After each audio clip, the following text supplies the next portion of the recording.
रोज अमेरिकी राज्य टेक्सास के एक छोटे से शहर में पली बढ़ी। रोज जब सिर्फ 13 साल की थी तभी से वो स्मोकिंग करने लगी।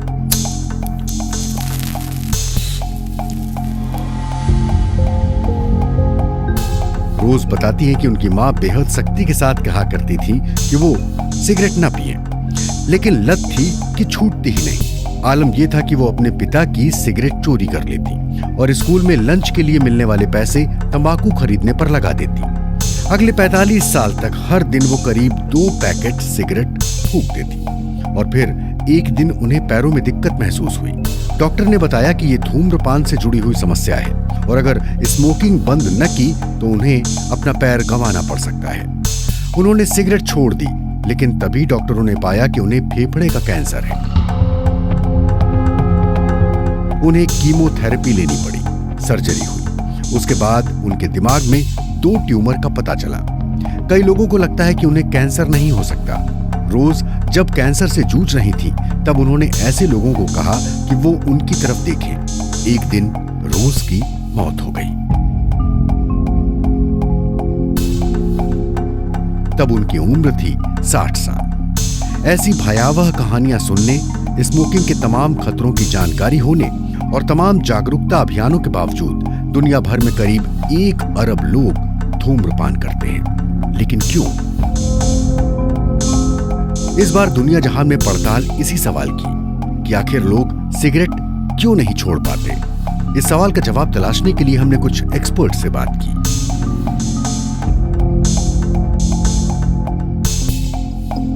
पार्ट 1, धूम्रपान की लत।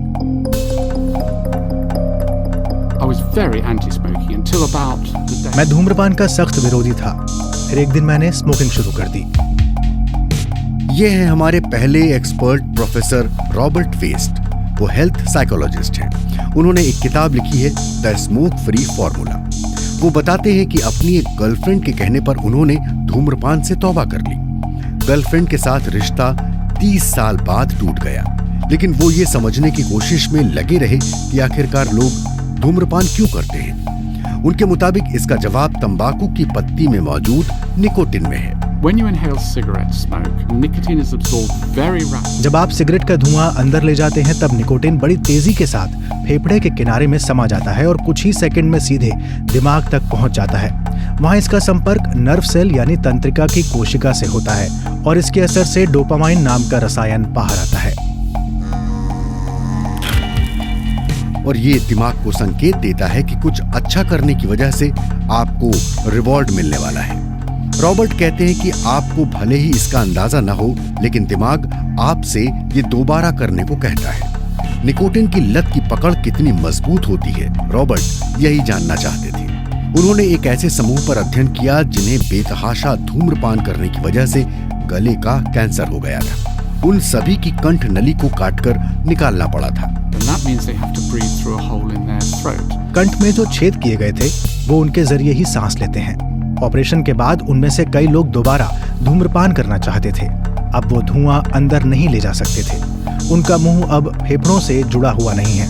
ऐसे में कई लोग कंठ में बनाए गए छेद के जरिए धूम्रपान करते हैं। ये स्थिति बहुत सुखद नहीं होती, उन्हें दिक्कत भी होती है, लेकिन इससे पता लगता है कि धूम्रपान करने वाले निकोटिन की तलब मिटाना चाहते हैं। रॉबर्ट वेस्ट कहते हैं कि सिगरेट में मौजूद निकोटिन की लत बहुत हद तक हेरोइन, कोकीन या फिर अफीम जैसी किसी दूसरी ड्रग्स की लत की तरह होती है। वो कहते हैं कि दिमाग के जिस हिस्से को एनिमल पार्ट कहा जाता है, उसी के जरिए निकोटिन की लत पर काबू पाया जा सकता है। ड्रग्स एनिमल ब्रेन को उकसाती है और दिमाग का ये हिस्सा कहता है तलब मिटाओ। दिमाग का दूसरा हिस्सा कहता है ये बेवकूफी है, मैं ऐसा क्यों कर रहा हूँ। लत की गिरफ्त में जकड़े लोग हर दिन इस संघर्ष से जूझते हैं। इस लत का इस बात से कोई मतलब नहीं कि आप कितने बुद्धिमान हैं। महत्वपूर्ण सिर्फ ये है कि आपका दिमाग निकोटिन को लेकर किस तरह की प्रतिक्रिया देता है। रॉबर्ट वेस्ट कहते हैं कि आपके आनुवांशिक तौर पर भी इस लत की चपेट में आने की संभावना रहती है। जो जीन आपको गढ़ते हैं वो ही आपको निकोटिन की लत की ओर ले जा सकते हैं, लेकिन हर मामले में ऐसा हो ये जरूरी नहीं। पार्ट 2, बाजार का वार। What I saw was immoral, illegal. मैंने जो देखा वो अनैतिक, गैर कानूनी और नियम के खिलाफ था। ये उनकी मार्केटिंग और उत्पाद को लेकर लोगों के बीच किए गए रिसर्च को लेकर कह रहा हूँ। हमारे दूसरे एक्सपर्ट डॉक्टर जेफरी वाइगैंड साल 1994 में विसिल ब्लोअर के तौर पर सामने आए। उन्होंने तंबाकू की बड़ी कंपनियों के झूठ को बेपर्दा किया। हॉलीवुड ने इस कहानी पर एक फिल्म बनाई जिसका नाम था इनसाइडर।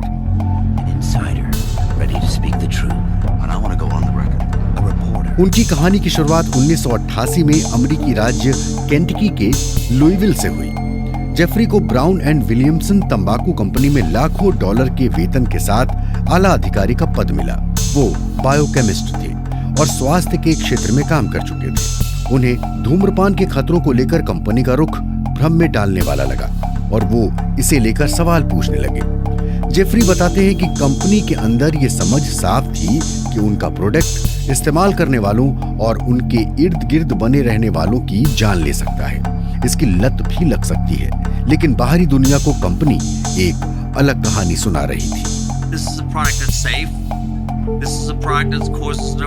ये उत्पाद सुरक्षित है, इस उत्पाद से कोई नुकसान नहीं होता और अगर आप इसका इस्तेमाल करते हैं तो अपनी आजाद ख्याली से करते हैं। जेफरी 5 साल तक सवाल पूछते रहे और रहस्य की परत दर परत उतारते रहे। फिर एक दिन उन्हें बर्खास्त कर दिया गया और चुप रहने की हिदायत दी गई। इसके 1 साल बाद यानी 1994 में जेफरी के पूर्व बॉस समेत दुनिया की 7 बड़ी तंबाकू कंपनियों के सीईओ ने सच बताने की कसम ली और ये कहा, I don't believe that nicotine or our products are addictive. I believe nicotine is not addictive. वो अमेरिकी कांग्रेस के सामने झूठ बोल रहे थे। जेफरी और उनके पूर्व बॉस ये जानते थे। यही बात खेल बदलने वाली साबित हुई। जेफरी ने दुनिया को सच बताने का फैसला किया। मुझे विसल ब्लोअर कहा गया। उसके बाद तमाम मुश्किलें शुरू हो गईं। मेल के जरिए 2 बार मेरे बच्चों को मारने की धमकी तक मिली। मेरे घर के बाहर मीडिया का जमघट लग गया। 2 हथियारबंद पूर्व सीक्रेट एजेंट 24 घंटे हमारी सुरक्षा में तैनात रहा करते थे। लेकिन इसके बाद तंबाकू की बड़ी कंपनियां इस बात से इनकार नहीं कर सकी कि निकोटिन की लत लग सकती है और ये इंसानी शरीर को नुकसान पहुंचा सकता है। इसके बाद कुछ देशों ने लोगों को धूम्रपान से दूर रखने के लिए दूरगामी उपाय अपनाए। इसमें सिगरेट पैकेट की पैकिंग में बदलाव, सार्वजनिक जगहों और कार्यस्थलों पर धूम्रपान करने पर पाबंदी और टैक्स लगाकर कीमतें कई गुना बढ़ाना तक शामिल है। जेफरी दावा करते हैं कि अमेरिका और यूरोप के देशों में नियम बदले गए तो तंबाकू कंपनियों ने अपना फोकस दूसरे देशों की ओर कर लिया। तंबाकू कंपनियों को मुनाफा बनाए रखने का जरिया तलाशना था तो उन्होंने पुराने तरीके आजमाने शुरू कर दिए। उन्होंने विकासशील देशों या फिर ऐसे देशों का रुख किया जहां नियम उतने सख्त नहीं थे, जहां के लोग अपेक्षाकृत कम पढ़े लिखे और गरीब हों, और उन्होंने वहां तंबाकू उत्पादों की मार्केटिंग शुरू कर दी। जेफरी कहते हैं कि तंबाकू उद्योग से जुड़ी कंपनियों को अपने उत्पाद बेचने से जो पैसा मिलता है उससे वो उन उत्पादों की मार्केटिंग करते हैं, ये जानते हुए भी कि ये उत्पाद लोगों की जान ले सकते हैं। हालांकि तंबाकू कंपनियां ये दलील देती हैं कि वो किसी पर धूम्रपान के लिए दबाव नहीं डालती हैं। शायद ये सही भी है। ऐसे में सवाल है कि लोग धूम्रपान शुरू क्यों करते हैं? जवाब जानते हैं अगले एक्सपर्ट से। पार्ट 3, अजब सा नशा। My mom, she was a very heavy smoker. मेरी माँ बहुत ज्यादा धूम्रपान करती थी। जब मैं बच्ची थी तब सिगरेट के धुएं से घिरी रहती थी। ये है हमारी तीसरी एक्सपर्ट डॉक्टर इल्डिको टोम्बोर। वो हेल्थ साइकोलॉजिस्ट हैं। वो बताती हैं कि उनकी माँ गर्भवती हुई तो उन्होंने सिगरेट छोड़ दी, लेकिन दूध पिलाना बंद करते ही वो दोबारा स्मोकिंग करने लगी। इल्डिको ने पहली केस स्टडी अपनी माँ पर ही की। उन्होंने अपने अध्ययन में पाया कि लोगों की अपने बारे में जो राय होती है वो उनके बर्ताव को प्रभावित करती है। Identity is a very important motivational force that can... पहचान की प्रेरक शक्ति जबरदस्त होती है। ये बर्ताव तय करती है। ये कई तरह के बर्ताव पर लागू होता है, चाहे धूम्रपान करना हो, शराब पीना हो, कसरत करना हो या फिर किसी खास ब्रांड का सामान या उपकरण खरीदना हो। ये खुद की पहचान बनाने की तरह है, वो पहचान जो किसी खास समूह या जाति से जुड़ी हो और आप ये तय कर रहे हो कि हर किसी को इसके बारे में जानकारी है। And so, for instance, sometimes identity is literally visible. उदाहरण के लिए कई बार पहचान साफ तौर पर जाहिर होती है जब आप किसी यूनिवर्सिटी की पोशाक पहनते हैं या फिर अपने पसंदीदा फुटबॉल क्लब की जर्सी पहनते हैं। तब इसके खास मायने होते हैं कि आप उस खास सामाजिक समूह का हिस्सा हैं। कई बार ये आपके लिए बहुत अहम होता है।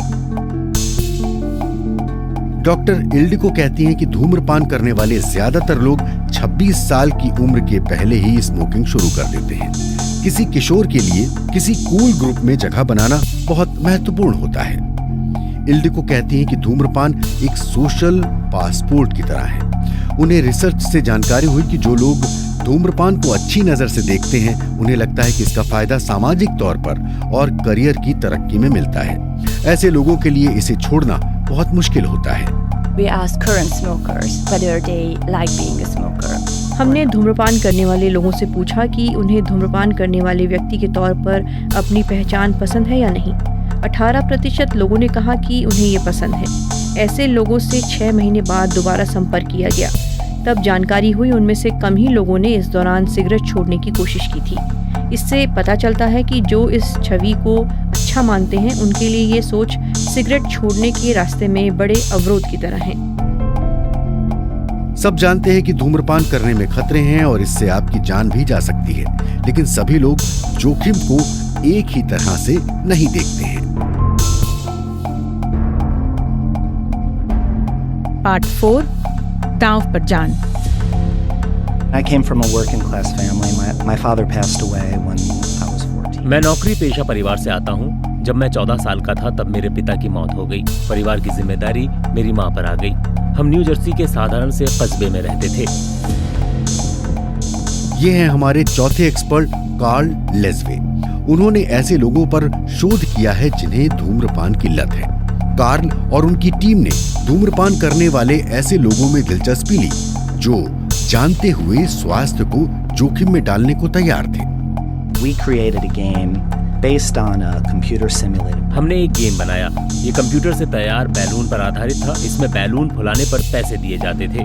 आप जितना बड़ा बैलून फुलाते उतना ज्यादा पैसे जीत सकते थे, लेकिन एक जगह आकर ये बैलून फट सकता था। कार्ल की टीम ने पाया कि धूम्रपान न करने वालों की तुलना में स्मोकिंग करने वाले लोग बैलून को ज्यादा बड़ा फुलाते थे। कार्ल कहते हैं कि इस प्रयोग से सिर्फ यही नहीं साबित हुआ कि धूम्रपान करने वाले जोखिम लेते हैं, बल्कि ये भी पता चला कि वो किस हद तक जा सकते हैं। वो कहते हैं कि ये समझना भी जरूरी है कि धूम्रपान करने वाले अपनी भावनाओं पर कैसे काबू पाते हैं, खासकर तनाव के दौरान। If you think back to the story about my mother, she dropped out of high school. अगर मेरी माँ की कहानी पर वापस आए तो उन्होंने परिवार की मदद करने के लिए हाई स्कूल की पढ़ाई छोड़ दी। ताउम्र उनके कंधों पर जिम्मेदारियों का बोझ रहा। मैंने उनके धूम्रपान करने को लेकर जो बात नोटिस की वो ये थी कि उनके लिए ये ब्रेक की तरह था। कार्ल कहते हैं कि उनकी माँ की तरह के लोग जिन्हें 2 वक्त की रोटी के लिए संघर्ष करना पड़ता है, वो हर दिन कई चुनौतियों से जूझ रहे होते हैं। वो कहते हैं कि ऐसे लोगों को कमजोर इच्छा शक्ति वाला बताना ठीक नहीं होगा। कार्ल कहते हैं ऐसे लोगों की स्थिति का अंदाजा वो लोग नहीं लगा सकते हैं जो उसी तरह की आर्थिक दिक्कतों का सामना नहीं कर रहे हैं। लेकिन धूम्रपान से मिलने वाली खुशी या सुकून जोखिम के बोझ को हर बार कुछ और बढ़ा देता है। कार्ल की माँ को अब इसका एहसास हो चुका है। About 3 years ago, my mother was actually diagnosed with lung. करीब 3 साल पहले मेरी माँ को फेफड़े का कैंसर होने की जानकारी मिली। वो ठीक हो गई। फिर उन्हें ब्रेन कैंसर हुआ। ये एक ऐसा दर्द है जिसे मैं निजी तौर पर महसूस कर सकता हूँ। लौटते हैं उसी सवाल पर कि आखिर लोग सिगरेट छोड़ते क्यों नहीं हैं? हमारे एक्सपर्ट की राय है कि कुछ लोगों के लिए ये जीवन के तनाव से निपटने का तरीका है। कुछ लोगों के लिए ये अपनी पहचान जाहिर करने का जरिया है।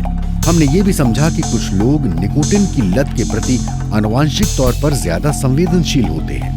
वो और तमाम दूसरे लोग तंबाकू बेचने वाली बड़ी कंपनियों के निशाने पर भी होते हैं। और सबसे महत्वपूर्ण वजह यह है कि धूम्रपान करने वालों को निकोटिन की लत लग जाती है और इस लत की गिरफ्त शायद हेरोइन से भी ज्यादा होती है।